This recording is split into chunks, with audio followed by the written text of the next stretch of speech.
ये संगोष्ठी इंडस्ट्री 5 में मानव मशीन समन्वय पर एक वैश्विक मंच प्रदान करने के लिए, वैश्विक मंच इसलिए क्योंकि पूरे विश्व से इसमें रिसर्चर्स, इंडस्ट्री स्पेशलिस्ट्स और एकेडमिशियंस वो सब भाग ले रहे हैं। वो एकेडमिक्स से लेकर इंडस्ट्री और रिसर्चर्स, स्टूडेंट्स के भी कुछ ट्रैक्स इस कॉन्फ्रेंस में हमने रखे हैं। कुल मिलाकर अब तक 300 के से ज़्यादा प्रतिभागियों ने इस कॉन्फ्रेंस में भाग लेने की स्वीकृति अभी तक दी है, रजिस्ट्रेशन उन्होंने करवाया है। तो 300 से ज़्यादा प्रतिभागी इसमें भाग लेंगे, जिसमें 18 राज्यों से प्रतिभागी आ रहे हैं।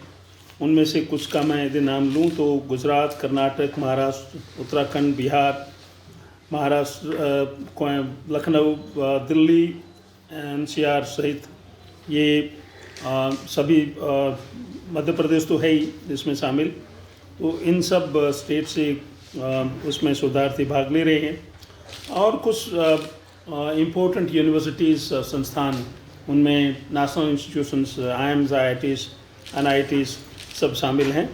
वहाँ से प्रतिभागी इसमें भाग ले रहे हैं। कुछ प्रतिभागी विदेश से भी इसमें भाग ले रहे हैं, जैसे research papers America, UK, Canada, Bangladesh, रूस जैसे देशों से भी प्रतिभागी इस कॉन्फ्रेंस में, इस संगोष्ठी में भाग ले रहे हैं। ये संगोष्ठी वैसे तो फिज़िकल केवल है, क्योंकि सबको यहाँ आकर रिसर्च पेपर प्रेजेंट करना है, लेकिन कुछ विदेश के रिसर्चर्स और एकेडमिशियंस की रिक्वेस्ट पर हमने 1-2 सेशन हमने ऑनलाइन भी रखा है, ताकि वो लोग भी इसमें भाग ले पाएँ जो इस समय इंडिया नहीं आ सकते हैं। ये संगोष्ठी का जो हमने टाइटल रखा है, इसके पीछे सोच क्या है, ये 2 मिनट के लिए मैं बताना चाहूँगा। यदि आप देखेंगे तो संगोष्ठी का टाइटल है, आप यदि सामने देखेंगे तो रीडिफाइनिंग बिजनेस, एक बार सामने से हटना, redefining business transformation, human machine synergy in the era of industry 5। तो आप यदि इंडस्ट्री 5 से हम यदि समझना शुरू करें तो ये 5th रिवॉल्यूशन ऑफ इंडस्ट्री के बारे में बात कर रहे हैं हम। अब तक 4 रिवॉल्यूशन पूरे हो चुके हैं इंडस्ट्री के, और 5वां रिवॉल्यूशन अभी शुरू हुआ है। यूरोपियन यूनियन के हिसाब से ये जो जितने भी रिवॉल्यूशन हुए हैं, इनकी परिभाषा यूरोपियन यूनियन से ही शुरू होती है, उन्हीं की परिभाषा पूरा विश्व मानता है। तो उनके हिसाब से इंडस्ट्री 5 2021 में शुरू हो गया। उससे पहले इंडस्ट्री 4 था। 2021 से इंडस्ट्री 5 में हमने पदार्पण कर लिया है। अब इंडस्ट्री 4 और इंडस्ट्री 5 में क्या फ़र्क है? क्या ये कोई बिल्कुल अलग से कोई रिवॉल्यूशन हो गया है? यदि सारे रिवॉल्यूशन आप देखें तो एक दूसरे से जुड़े हुए हैं, कोई बहुत हार्ड एंड फास्ट सेपरेशन नहीं है। केवल एक समय को निर्धारित कर दिया जाता है कि इसके आगे हम इसको इंडस्ट्री 5 बोलेंगे। बाकी जो डेवलपमेंट है इंडस्ट्री का, वो कंटिन्यूअस है। वो कोई ऐसा नहीं है कि कभी बंद हो गया और कभी एकदम नया कोई डेवलपमेंट हो गया, ऐसा नहीं है। लेकिन जब नया इंडस्ट्रियल रिवॉल्यूशन जब परिभाषित होता है तो उसके पीछे कुछ मंशा होती है और उसकी डायरेक्शन तय की जाती है। और यदि आप इंडस्ट्री 5 की डायरेक्शन के बारे में यदि बात करें, इंडस्ट्री 4 तक हम इकोनॉमिक वैल्यू की बात करते थे कि एफिशिएंसी, प्रोडक्टिविटी को बढ़ाया जाए, मानव एफिशिएंसी, मशीन एफिशिएंसी को बढ़ाया जाए, ताकि इकोनॉमिक वैल्यू क्रिएट की जाए, ज़्यादा से ज़्यादा पैसा कमाया जाए। लेकिन इंडस्ट्री 5 थोड़ा डिफरेंट है। सारा इंडस्ट्री 4 में पूरा फोकस वो ऑटोमेशन पर था कि सारा काम ऑटोमेट कर दिया जाए, जिससे मनुष्य का इंटरवेंशन इंडस्ट्री में कम हो, कम से कम लोगों की ज़रूरत पड़े, ये फोकस था। इंडस्ट्री 5 का फोकस उसके विपरीत है कि मानव का, मनुष्य का इंटरवेंशन सभी एक्टिविटीज़ में होगा और मशीन और आदमी साथ मिलके काम करेंगे। दैट मीन्स पहली बात तो इसमें यह है कि मशीन आदमी को समझे और आदमी मशीन को समझे, तभी मशीन और आदमी एक साथ काम कर सकते हैं, समन्वय तो तभी बनेगा। इसको AI ने सरल कर दिया है, आर्टिफिशियल इंटेलिजेंस ने इसको थोड़ा इसको संभव किया है। उससे पहले कंटिन्यूअस इंटरेक्शन, लगातार इंटरेक्शन मानव और मशीन में संभव नहीं था, लेकिन आर्टिफिशियल इंटेलिजेंस के डेवलपमेंट से अब ये संभव हो गया है कि मशीन जो इंसान बोलता है या जो करवाना चाहता है उसको मशीन समझती है, और मशीन जो कर रही होती है उसको इंसान समझ सकता है। तो आपस में समन्वय, गहरा समन्वय अब पॉसिबल है।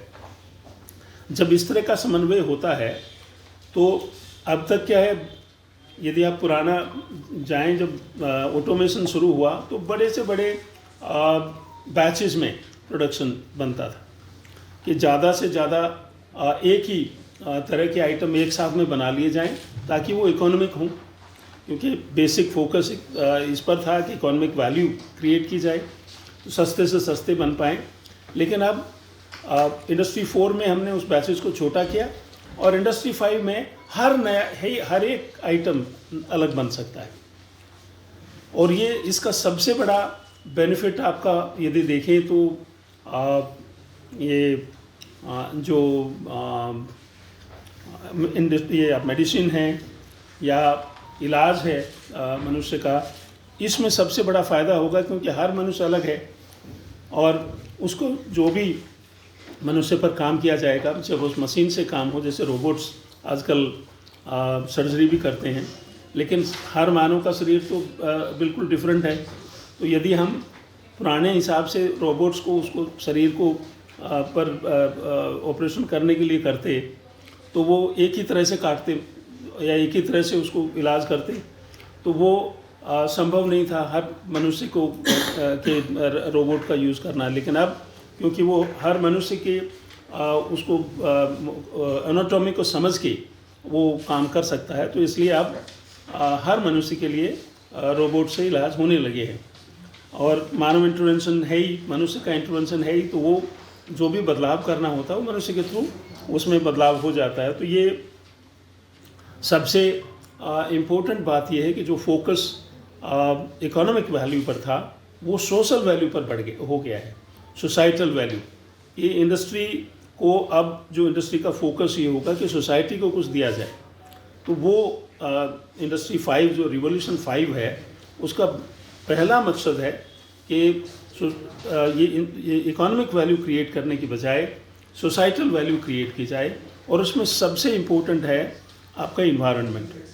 तो जितना भी अब जो इंडस्ट्रियल 5 रिवोल्यूशन में जो भी इंडस्ट्रीज डेवलप होंगी उनमें फोकस इन्वायरमेंट पर होगा, वो सारे के सारे इन्वायरमेंट फ्रेंडली होंगे, ताकि इन्वायरमेंट जो काफ़ी हद तक ख़राब हो चुका है उसको और ख़राब नहीं किया जाए, बल्कि उसको ठीक करने के लिए भी कुछ प्रोसेसेस होंगे जिससे इंडस्ट्री का प्रोडक्शन भी हो और साथ में इन्वायरमेंट को और ठीक किया जाए। तो इस पर फोकस होगा इंडस्ट्री 5 में। तो ये जो कॉन्फ्रेंस है उसको बेस करके ये कॉन्फ्रेंस हम आयोजित कर रहे हैं, और इसमें जैसे सामने लिखा है human machine synergy. Human machine मतलब आदमी और मशीन का आपस में एक दूसरे के साथ संवाद। जो व्यक्ति बात करेगा वो मशीन समझेगी और मशीन जो करेगा उसको मनुष्य समझेगा। ये फोकस है इस कॉन्फ्रेंस का। ये कॉन्फ्रेंस 22 और 23 फरवरी, इसी महीने की 22 और 23 तारीख को यहीं इसी कैंपस में आयोजित की जा रही है, PIMR के UG कैंपस में आयोजित की जा रही है। और इसमें यदि आप प्रेस नोट को देखेंगे तो देखेंगे कि इसमें शिक्षाविद, शोधकर्ता और उद्योगों के विशेषज्ञ भी इसमें भाग ले रहे हैं। मुख्य अतिथि इनॉग्रल फंक्शन में डॉक्टर अर्पण भारद्वाज जी रहेंगे। ये कुलपति हैं विक्रम विश्वविद्यालय उज्जैन के। और विशिष्ट अतिथि श्री दीपक सिंह जी रहेंगे, ये संभागीय आयुक्त हैं इंदौर के। ये दोनों इनॉग्रल सेशन में रहेंगे। चीफ गेस्ट डॉक्टर अर्पण भारद्वाज जी रहेंगे और guest of honour Deepak Singh ji रहेंगे। इसमें कुछ और प्रतिष्ठित हस्तियां भी शामिल हो रही हैं। इनमें मुख्य वक्ता doctor Justin Paul, school of business management के डीन, ये NMIMS ये नारसी मुंजी इंस्टीट्यूट के डीन हैं मैनेजमेंट विभाग के, और प्रोवोस्ट भी हैं, और एक ये एकेडमिक से रहेंगे, और ये इंटरनेशनल कम्युनिटी को रिप्रेजेंट करेंगे क्योंकि ये प्रोफेसर हैं एक अमेरिकन यूनिवर्सिटी के, पोर्टो रिको यूनिवर्सिटी में प्रोफेसर हैं और अभी लियन पर हैं यहाँ नारसी मुंजी में। तो ये इंटरनेशनल कम्युनिटी को रिप्रेजेंट करेंगे, और इंडियन कम्युनिटी को रिप्रेजेंट करने के लिए और इंडस्ट्री को रिप्रेजेंट करने के लिए श्री अजय सेवकारी जी रहेंगे। ये मैनेजिंग डायरेक्टर हैं प्रोस्पेरा के। ये प्रोस्पेरा ब्रिजस्टोन का ही नाम है, ब्रिजस्टोन के ये मैनेजिंग डायरेक्टर हैं। ये हमारे दूसरे मुख्य वक्ता रहेंगे, की नोट स्पीकर रहेंगे। तो 2 की नोट स्पीकर हुए, एक इंटरनेशनल कम्युनिटी को रिप्रेजेंट करेंगे, एक इंडियन कम्युनिटी को रिप्रेजेंट करेंगे, इंडस्ट्री को एक एकेडमिया को रिप्रेजेंट करेंगे, एक इंडस्ट्री को रिप्रेजेंट करेंगे। तो इस तरह से 2 आपके की नोट स्पीकर रहेंगे। और इस कॉन्फ्रेंस में कुछ अवार्ड हम हर कॉन्फ्रेंस में देते हैं। इस कॉन्फ्रेंस में भी कुछ अवार्ड्स हमने निर्धारित किए हैं जो दिए जाएंगे। तो इसमें कुछ अवार्ड्स हम इसमें देंगे। वो PIMR प्रबंधन उत्कृष्ट अवार्ड, ये एक अवार्ड हर साल प्रबंधन उत्कृष्टता का अवार्ड हम देते हैं, जो मैनेजमेंट एक्सेलेंस अवार्ड हम हर साल देते हैं। तो इस साल भी मैनेजमेंट एक्सेलेंस अवार्ड दिया जाएगा। यंग लीडर अवार्ड ये इंडस्ट्रियलिस्ट को देते हैं जिनका बहुत कुछ लास्ट कुछ समय में, और यंग इंडस्ट्रियलिस्ट जिसका परफॉर्मेंस बहुत अच्छा हो इंडस्ट्री का, उसको हम ये यंग इंडस्ट्रियलिस्ट अवार्ड हर साल देते हैं। तो ये भी रहेगा। और इस बार एक उत्कृष्ट अंतरिक्ष वैज्ञानिक पुरस्कार भी हमने शुरू किया है। वो पुरस्कार भी इस इनॉग्रल फंक्शन में दिया जाएगा। ये इस कॉन्फ्रेंस में जो रिसर्च पेपर्स सबमिट हो रहे हैं उनके पब्लिश करने के लिए हमने 3 एवेन्यूज़ तैयार किए हैं, कहाँ पब्लिश होंगे। एक 2 सेट ऑफ जर्नल्स हमने एसोसिएट किया इस कॉन्फ्रेंस के साथ में। वो स्कॉपस लिस्टेड जर्नल्स हैं दोनों ही, और स्कॉपस की जो हाईएस्ट कैटेगरी है वो है Q1।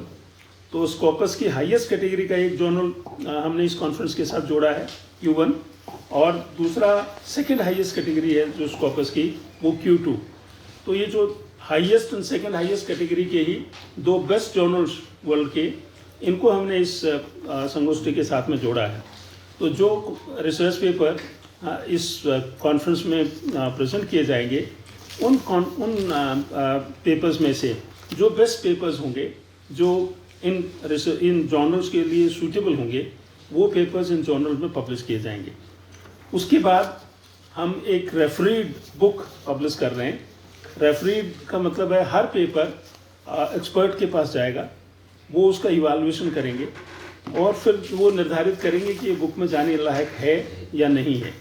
तो वो उस आधार पर जो भी पेपर फाइनल होंगे उनको एक पुस्तक के रूप में हम हार्ड बाउंड बुक के रूप में पब्लिश करेंगे। तो ये 3 ऑप्शंस रिसर्चर्स के पास में हैं, जो इन तीनों ऑप्शंस में से जो भी पेपर जिस लेवल लायक होगा, जिस लेवल का होगा, उस हिसाब से उनका पब्लिकेशन भी किया जाएगा।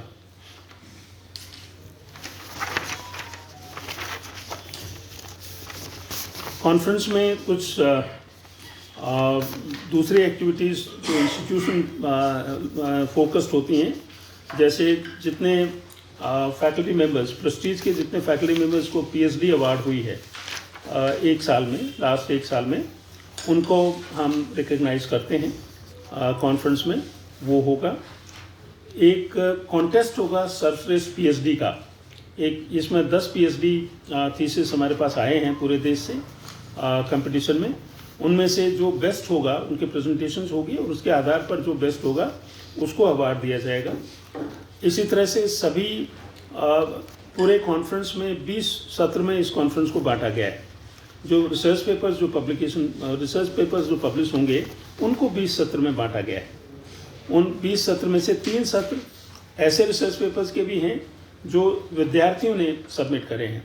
दैट मीन्स कॉन्फ्रेंस में केवल शोधार्थी या टीचर्स या इंडस्ट्री के लोग ही नहीं भाग ले रहे हैं, विद्यार्थियों को भी इसमें भाग लेने का परमिशन दिया गया है और उनके लिए अलग से ट्रैक रखे हैं ताकि उनको अलग से 3 सेशन रखे हैं और वहाँ भी हर सेशन में बेस्ट पेपर अवार्ड होगा। तो जो भी पेपर यहाँ प्रेजेंट होंगे उनमें से हर सेशन में एक पेपर, हर सत्र में एक पेपर चुनकर 20 में से 20 सत्र में 20 पेपर बेस्ट पेपर आइडेंटिफाई होंगे, उनको भी पुरस्कार दिया जाएगा। और ये कुछ छात्रों को उनके योग्यता के आधार पर हम हर साल पुरस्कृत करते हैं। इस बार भी 21 छात्रों को हमने आइडेंटिफाई किया है, उनको इस कॉन्फ्रेंस में सम्मानित किया जाएगा। और एक सेशन हमने जो शोधार्थी इसमें भाग लेने आएंगे या विद्यार्थी जो इसमें भाग लेंगे उनको गाइडेंस प्रोवाइड करने के लिए कि अच्छे पत्रिकाएं जो दुनिया की सबसे अच्छी शोध पत्रिकाएं हैं, जैसे अभी हमने Q1 Q2 कैटेगरी की पत्रिकाओं को हमने इसमें शामिल किया इस कॉन्फ्रेंस के साथ, लेकिन ज़्यादातर पेपर इन पत्रिकाओं के में पब्लिश करने के लायक नहीं आएंगे। तो हम इस कॉन्फ्रेंस में जो लोग भाग ले रहे हैं उनको गाइड करने के लिए हमने एक सेशन रखा है जिसमें 2 लोग इनमें गाइड करेंगे। 2 सेशन रहेंगे, एक ये जस्टिन पॉल खुद वो करेंगे और एक प्रोफेसर नरेला हैं, ये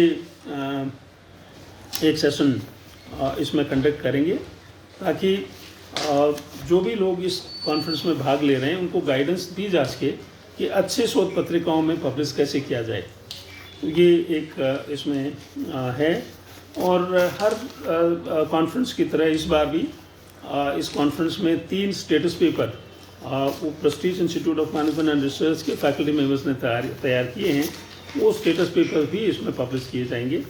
वो स्टेटस पेपर्स ऑलरेडी तैयार हो गए हैं और वो इनॉग्रल सेशन में ही उनका विमोचन किया जाएगा। इस साल से हम एक नया सिस्टम भी शुरू कर रहे हैं कि अगला कॉन्फ्रेंस के जो अगले कॉन्फ्रेंस के ऑर्गेनाइजिंग सेक्रेटरी, कन्वीनर और जो पूरा टीम अगली कॉन्फ्रेंस जो करेगा ऑर्गेनाइज, उसकी टीम भी अभी से तय हो गई है और वो उसका ब्रोशर जो है कॉन्फ्रेंस का वो इनॉग्रल सेशन में उसको इनवेल किया जाएगा ताकि ये एक ऑटो सिस्टम बन जाए कि हर कॉन्फ्रेंस में अगले कॉन्फ्रेंस की टीम अनाउंस की जाएगी ताकि वो उसी दिन से काम शुरू करें और पूरे साल में मेहनत करके अच्छे से अच्छे उस कॉन्फ्रेंस को करें। तो ये शुरू कर रहे हैं। और साथ में इस साल में जो नेक्स्ट 3-4 महीने में जो हम नेशनल इंटरनेशनल लेवल के वर्कशॉप्स हम आयोजित कर रहे हैं उनके ब्रोशर भी इसी कॉन्फ्रेंस के इनॉग्रल में वो दिखाए जाएंगे ताकि सभी जो भी पार्टिसिपेंट्स हैं उनको पता चले कि हम क्या क्या एक्टिविटीज़ अभी नेक्स्ट वो 4-5 महीने में करने वाले हैं ताकि उनमें भी वो यदि भाग लेना चाहें तो ले सकते हैं। और वैलेडिक्टरी सेशन में हमारे कुछ और विशिष्ट अतिथि आ रहे हैं। श्री सलभ चतुर्वेदी जी हैं जो प्रबंध निदेशक भारत और सार्क क्षेत्र के केस कंस्ट्रक्शन इक्विपमेंट के प्रबंध निदेशक हैं। ये विशिष्ट अतिथि के रूप में आएंगे। श्री देवेश मोहन, ये हमारे अलुमनाई हैं। श्री देवेश मोहन जी ये निदेशक हैं GSI sales and leadership leadership coach भी हैं, ये वैलेडिक्ट्री में हमारे साथ शामिल होंगे और इनको बेस्ट एलुमनाई का अवार्ड भी हम दे रहे हैं। श्री साहिल नायर भी इस सेशन में रहेंगे। ये टेडेक्स स्पीकर हैं और एचआर इन्फ्लुएंसर हैं, तो ये भी हमारे वैलेडिक्ट्री सेशन में शामिल हो रहे हैं। और श्री सिद्धार्थ राजहंस भी शामिल हो रहे हैं वैलेडिक्ट्री में। ये राजनयिक हैं, प्रोफेसर हैं, शिक्षाविद हैं और साथ में Prestige institute of management research के वैश्विक दूत भी हैं। तो ये भी हमारे इस कॉन्फ्रेंस में शामिल हो रहे हैं। हमारे साथ स्पॉन्सर्स भी जुड़े हैं। पंजाब नेशनल बैंक हमारा मुख्य रणनीतिक साझेदार हैं, मुख्य प्रायोजक हैं और इसके साथ मुख्य प्रायोजक के रूप में अरिहंत कैपिटल्स भी हमारे इस कॉन्फ्रेंस में शामिल हैं। ये दोनों ने इसमें स्पॉन्सरशिप दी है। तो ये जो 2 दिन का इंटरनेशनल कॉन्फ्रेंस है, इस कॉन्फ्रेंस में आप सबका भी स्वागत है। डिफरेंट सेशंस में आप आ सकते हैं। इनॉग्रल सेशन में काफ़ी विशिष्ट अतिथि इसमें भाग ले रहे हैं, उसमें आ सकते हैं। वैलेडिक्ट्री में भी बहुत से विशिष्ट अतिथि आ सकते हैं। आप कोई टेक्निकल सेशन भी अटेंड करना चाहें तो उसमें भी आप आके शामिल हो सकते हैं। तो आप सबको ये निमंत्रण आपको है कि आप उसमें आ सकते हैं। और ये समझा नहीं क्या लिख रहे हो? हाँ, तो जो हमारे एब्स्ट्रैक्ट अभी तक आए हैं, उन एब्स्ट्रैक्ट को पब्लिश करते हैं हम एक सोवेनियर के रूप में। सोवेनियर, वो एब्स्ट्रैक्ट को सोवेनियर के रूप में इसलिए पब्लिश करते हैं क्योंकि एक पूरा पेपर पब्लिश करने के लिए बहुत बड़ी बुक हो जाती है। और यदि कोई ब्रीफ में ये देखना चाहे कि कौन से पेपर इसमें कॉन्फ्रेंस में प्रेजेंट हुए और उनका ब्रीफ डिस्क्रिप्शन आ जाए, वो लेकर हम एक सोवेनियर पब्लिश करते हैं जो इनॉग्रल सेशन में जिसका अनवील हम करेंगे। तो ये सब इन 2 दिन के कॉन्फ्रेंस में सब होगा। आपके जो भी प्रश्न हों या आप जो पूछना चाहें, हम सब उसके लिए तैयार हैं। आप जो प्रश्न पूछना चाहें पूछ सकते हैं। कुछ नहीं पूछ सकते, इतना भी नहीं बोल रहे। मशीन और मानव का समन्वय, ये आपकी जी एआई का जमाना है, जैसे मानव संसाधन समन्वय नहीं, ये समन्वय मैं अभी बताता हूँ। देखो, ये जो सोच है कि भाई मानव बाहर हो जाएगा और मशीन ही रहेगी, ऐसा संभव नहीं है। बिकॉज फाइनली जो मशीन्स डिज़ाइन हो रहे हैं, देखिए एआई में जो सबसे बड़ा डर है कि एआई अब खुद को प्रोग्राम कर सकता है। कोई भी मशीन अपने आप को प्रोग्राम कर सकती है। तो जब अपने आप को प्रोग्राम कर सकती है तो कहीं ऐसा नहीं हो कि मशीन अपने आप को ऐसे प्रोग्राम कर ले कि वो मनुष्य का सहयोग नहीं करे, राइट। तो ये डर बिल्कुल आपका वाजिब है। ऐसा पॉसिबल है, ऐसा संभव है, क्योंकि इस तरह के जो अभी नए एआई की तकनीक बन रहे हैं उनमें खुद को प्रोग्राम करने की काबिलियत है, लेकिन वो एक लिमिटेड काबिलियत है। जो आप यदि देखें, मानव मस्तिष्क में बिलियंस ऑफ न्यूरॉन्स हैं, और ये जो मशीन्स हम आर्टिफिशियल इंटेलिजेंस की जो बात कर रहे हैं, इनमें हज़ारों में ही न्यूरॉन्स होते हैं जो वो इंटेलिजेंस जो स्टोर करेंगे या नई इंटेलिजेंस डेवलप करेंगे, वो बिलियंस नहीं है, अरबों में नहीं है, वो हज़ारों में है। तो कभी भी मशीन मनुष्य के दिमाग का मुकाबला कभी नहीं कर पाएगी, ऐसा संभव नहीं है, कम से कम नियर फ्यूचर में तो नहीं है। तो मैं जो बात कर रहा था कि देखिए, यदि आपको हर प्रोडक्ट को अलग से बनाना है तो जो न तो मानव उसमें सक्षम है अकेला, क्योंकि वो फिर क्वालिटी नहीं आ पाएगी, उसको फिनिश नहीं आ पाएगी, और क्योंकि मानव तो वो सक्षम है हर प्रोडक्ट अलग बनाने में, लेकिन वो फिनिशिंग और वो क्वालिटी नहीं बन पाएगी, और वो कॉस्ट बहुत बढ़ जाएगी। तो मशीन का प्रयोग तो ज़रूरी है, लेकिन यदि आप हर यूनिट के लिए अलग से प्रोग्रामिंग कर पाओ मशीन को, तो हर प्रोडक्ट नया बन सकता है मशीन यूज़ करके। लेकिन ये काम क्या मनुष्य कर सकता है कि हर यूनिट के लिए नया प्रोग्राम बनाए और डाले मशीन में? फिर तो बहुत महंगा हो जाएगा। तो एआई का प्रयोग उसमें होगा। एआई आर्टिफिशियल इंटेलिजेंस प्रोग्राम करेगी मशीन को, और वो इसलिए हर यूनिट अलग बन सकती है। अब जैसे एक ऑर्गेनाइजेशन में ऑटोमेशन का ज़माना गया, जहाँ लाखों यूनिट एक जैसी बनती थी और फिर मार्केट में जाके बिकती थी। लेकिन कुछ एरियाज़, कुछ क्षेत्र ऐसे हैं जहाँ एक जैसी यूनिट बनाने से काम चलेगा नहीं। आपको हर यूनिट अलग, यदि मान लिया आपको कल आर्टिफिशियल हार्ट बनना है, कुछ एक कोशिश करी है अभी तक जो ज़्यादातर सफल नहीं हो पाए हैं, बट कल बनेगा। हर मनुष्य का हार्ट तो अलग से बनना है, तो वो कैसे बनेगा? वो वैसे ही मनुष्य और मशीन के इंटरेक्शन से, समन्वय से ही बनेगा। तो इसलिए जो नया जो इंडस्ट्री 5 रिवॉल्यूशन है वो उसी लिए है। दूसरा, जो इंडस्ट्री 5 का केवल वही नहीं है कि भाई मनुष्य और मशीन मिलकर काम करेंगे, ये भी है कि समाज को क्या देंगे वो। मतलब ऐसा नहीं, ये जो अब तक था पूरा फोकस इंडस्ट्री का प्रॉफिट पर था, प्रॉफिट कमाओ जितना ज़्यादा से ज़्यादा, लेकिन अब समाज का भी ध्यान उनको रखना है।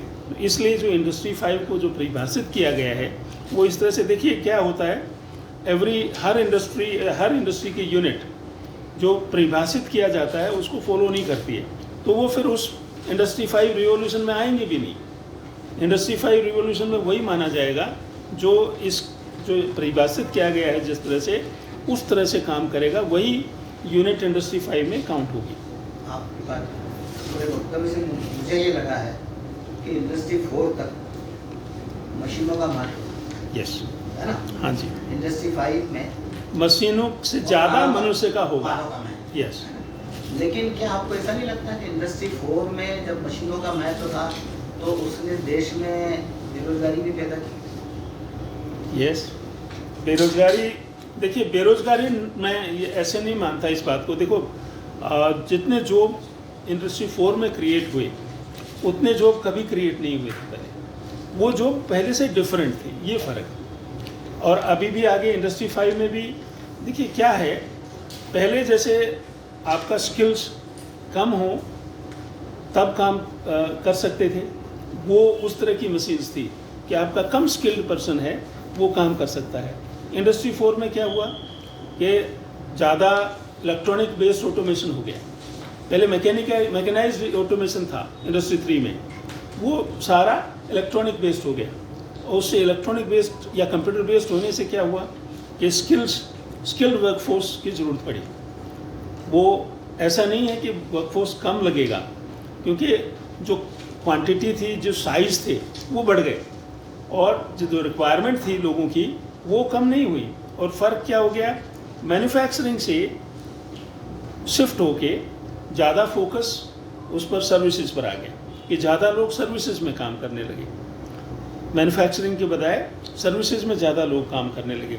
इसमें भी इंडस्ट्री 5 में भी सर्विसेज पर ही ज़्यादा फोकस है। मैन्युफैक्चरिंग तो हो जाएगा, वो जब सॉफ्ट ऑटोमेशन जिसको बोलते हैं, मनुष्य और मशीन दोनों मिलके जो करेंगे तो उसको सॉफ्ट ऑटोमेशन उसको बोलते हैं, तो उसके थ्रू वो मैन्युफैक्चरिंग तो हो जाएगा, लेकिन उसके साथ सर्विसेज की और ज़्यादा ज़रूरत पड़ेगी। तो इसलिए ये जो सोच है, केवल देखिए शिफ्ट होता है, स्किल्स रिक्वायरमेंट शिफ्ट हो जाता है हर बार जब भी ऑटोमेशन हुआ या जो भी ये इंडस्ट्री रिवॉल्यूशन आए, हर बार एक तरह के स्किल्स की रिक्वायरमेंट कम हुई और दूसरे तरह के स्किल्स की रिक्वायरमेंट बढ़ी। सेम अभी भी जो आर्टिफिशियल इंटेलिजेंस को यूज़ करके जो भी इंडस्ट्री डेवलप होंगी, अब उनमें भी स्किल्स रिक्वायरमेंट, ये ऐसा नहीं है कि मनुष्य की रिक्वायरमेंट ख़त्म हो जाएगी। जब आप एक एक यूनिट अलग से बनाने की बात करेंगे तो मनुष्य की रिक्वायरमेंट तो बढ़ेगी, घटेगी नहीं। केवल उतना फ़र्क होगा कि उनकी स्किल्स रिक्वायरमेंट चेंज हो जाएगी। अब हायर स्किल्स के लोगों की ज़रूरत पड़ेगी। मतलब एआई के ज़माने में मनुष्य के दिमाग की उपयोगिता बढ़ेगी। बढ़ेगी, इसको एब्सोल्युटली। इंडस्ट्री 4 में नेग्लेक्ट कर दिया गया। इसको बिल्कुल नेगलेक्ट कर दिया गया था, पूरा मशीन पर चले गए थे। यस। अच्छा, ये क्या आप लक्ष्य इंडस्ट्री 4 का लक्ष्य तय करते हैं, इंडस्ट्री 5 का लक्ष्य कौन तय करता है कि इंडस्ट्री 4 के बाद? तो इसको सब ये सभी जो यूरोपियन यूनियन जो परिभाषित करती है उसको पूरा विश्व मान लेता है। तो ये जो इंडस्ट्री 5 का जो ये मोटो निकला वो यूरोपियन यूनियन ने ही तय किया और उसको पूरे विश्व ने मान लिया। तो ये 2021 में इसको यूरोपियन यूनियन ने परिभाषित किया कि अब हम इंडस्ट्री 5 में जाएंगे, हो जाता है तो हम फिर डेटा सेंटर डेवलप करने में दिक्कत नहीं आएगी, क्योंकि उनके कंजम्पशन बहुत ज़्यादा है, पावर कंजम्पशन। तो डेटा सेंटर के बिना एआई नहीं बन सकती। तो आपको डेटा सेंटर बनाने पड़ेंगे बड़े बड़े, जैसे कई किलोमीटर्स में एक डेटा सेंटर बनता है, और उनकी जो पावर रिक्वायरमेंट होती है वो भी। सर ये 3 जो नाम अनाउंस नहीं हुए सर, ये 22 को दिए जाएंगे अवार्ड या 23 को दिए जाएंगे? और कौन से? ये जो 3 अवार्ड हैं आपके, ये तो 22 को दिए जाएंगे। 22 को तो आपने अनाउंस नहीं करे सर, सरप्राइज है? नहीं किए हैं। नहीं कहा नाम मुझे नहीं दिखे, मतलब हो सकता मुझसे मिस हो गए हो। कौन से नाम? ये सर ये तो बताया। अच्छा नाम, हाँ, अच्छा नाम नहीं लिखे हमने। अब मैं बता देता हूँ, चलिए। अब ये इसमें नहीं लिखा था हमने, लेकिन मैं बता देता हूँ। ये जो मैनेजमेंट एक्सीलेंस अवार्ड है, हाँ। ये हम दे रहे हैं इनको जस्टिन पॉल जी को। ठीक है, डॉक्टर जस्टिन पॉल हैं, क्योंकि ये मैनेजमेंट के ही हैं राइट। और वर्ल्ड के 2% साइंटिस्ट में काउंट होते हैं, तो उनको हम मैनेजमेंट एक्सीलेंस अवार्ड दे रहे हैं। दूसरा यंग लीडर अवार्ड है, जरा नाम बताएं। यंग लीडर अवार्ड ये शलभ चतुर्वेदी। अच्छा, सलभ जी हैं। सलभ चतुर्वेदी जी जो हमारे वैलिडिटी सेशन में आ रहे हैं, उनको हम यंग लीडर अवार्ड दे रहे हैं। और उत्कृष्ट साइंटिस्ट वैज्ञानिक पुरस्कार हम शिव मोहन जी को दे रहे हैं। ये वरिष्ठ वैज्ञानिक रहे हैं इसरो में, इनको हम दे रहे हैं। और हाँ, और आउटस्टैंडिंग एलुमनी अवार्ड हम देवेश मोहन जी को दे रहे हैं। 22-23 फरवरी 2025 को Prestige institute of management and research एक अंतर्राष्ट्रीय संगोष्ठी का आयोजन कर रहा है। इस संगोष्ठी का जो मेन थीम है वो इंडस्ट्री 5 और मानव मशीन समन्वय पर है। ये पूरा संगोष्ठी, इस संगोष्ठी में 350 से ज़्यादा रिसर्च पेपर्स इसमें आ गए हैं, रिसीव हो गए हैं। इनको 20 सत्रों में बांटा गया है। तो 20 सत्र टेक्निकल सेशंस होंगे, टेक्निकल सत्र होंगे जिसमें ये सारे पेपर्स प्रेजेंट होंगे। इनॉग्रल और वैलिडिटी के अलावा ये 20 सत्र होंगे। एक हमने सत्र एक वर्कशॉप बीच में रखा है, 2 सेशंस उसमें होंगे। एक प्रोफेसर जस्टिन पॉल लेंगे और एक प्रोफेसर नरोला लेंगे। ये गाइड करेंगे हमारे जितने भी इस कॉन्फ्रेंस में भाग लेने वाले रिसर्चर्स और एकेडमिशियंस हैं उनको, कि अच्छे से अच्छे पत्रिकाओं में आप अपना शोध पत्र कैसे प्रकाशित करें, कैसे उनको आइडेंटिफाई करें। अब क्या हो रहा है कि शोध पत्रिकाएं बहुत सी अपने आप को क्लेम करती हैं कि बहुत अच्छी हैं, लेकिन उनमें वो या तो प्रीडेटरी होती हैं, बहुत पुरानी होती हैं, या वो जो क्लेम करते हैं कि हम इस डेटाबेस में हैं, उस डेटाबेस में होती नहीं। तो ये सब भी वो सभी शोधकर्ताओं को बताएंगे कि कैसे अच्छे शोध पत्रिकाओं को आइडेंटिफाई किया जाए और उसमें कैसे पेपर अपने पब्लिश किए जाएं। तो ये कॉन्फ्रेंस में जो पेपर्स आएंगे उनमें से जो बहुत अच्छे पेपर्स होंगे वो हमारे 2 हमने शोध पत्रिकाएं आइडेंटिफाई की हैं। एक स्कोपस Q1 में शामिल है और एक स्कोपस Q2 में शामिल है। इन पत्रिकाओं में जो बेस्ट पेपर्स हैं वो इसमें प्रकाशित होंगे। उसके बाद जो पेपर बचेंगे उनको हम रेफरिंग करवाकर, रेफरिंग का मतलब है उसको सब चेक करवाकर एक बुक के रूप में पब्लिश करेंगे। और वो बुक इनॉग्रल सेशन में हम तब तक हमारे पास वो आ जाएगी, तो इनॉग्रल सेशन में वो अनवील करेंगे। तो ये बुक और ये दोनों पत्रिकाओं को मिलाकर सारे पेपर्स उसमें नहीं आ पाएंगे, क्योंकि जो पेपर अच्छी क्वालिटी के नहीं हैं उनको पब्लिश नहीं किया जाएगा। जो इस पूरे कार्यक्रम में कुछ अवार्ड्स भी रखे हैं आपने, जी। इसको दिए जा रहे हैं? ये देखिए, हर कॉन्फ्रेंस में हम कुछ अवार्ड रखते हैं। उनमें से एक अवार्ड हमारा बेस्ट एक्सेलेंस इन मैनेजमेंट या मैनेजमेंट एक्सेलेंस अवार्ड हम बोलते हैं। ये हम कर रहे हैं, ये प्रोफेसर जस्टिन पॉल को हम दे रहे हैं, जो विश्व के 2% वैज्ञानिकों में ये जाने जाते हैं, और ये इस समय डीन है बिजनेस मैनेजमेंट डिपार्टमेंट में NMIMS में, नासिर मुंजी में। दूसरा पुरस्कार हम यंग लीडर अवार्ड का दे रहे हैं, जिसमें सौरभ चतुर्वेदी जी को ये अवार्ड दिया जा रहा है। ये अवार्ड हम यंग एज में जो इंडस्ट्रियलिस्ट बहुत अच्छा प्रदर्शन करते हैं उनको दिया जाता है। और तीसरा उत्कृष्ट अंतरिक्ष वैज्ञानिक पुरस्कार हम शिव मोहन जी को दे रहे हैं। ये वरिष्ठ वैज्ञानिक रहे हैं इसरो में, तो ये उनको ये अवार्ड दिया जा रहा है। सर, आपका नाम और डेजिग्नेशन दोनों बता दीजिए। मैं डॉक्टर SS भाकर हूँ, group director, Prestige institute of management and research. Thank you.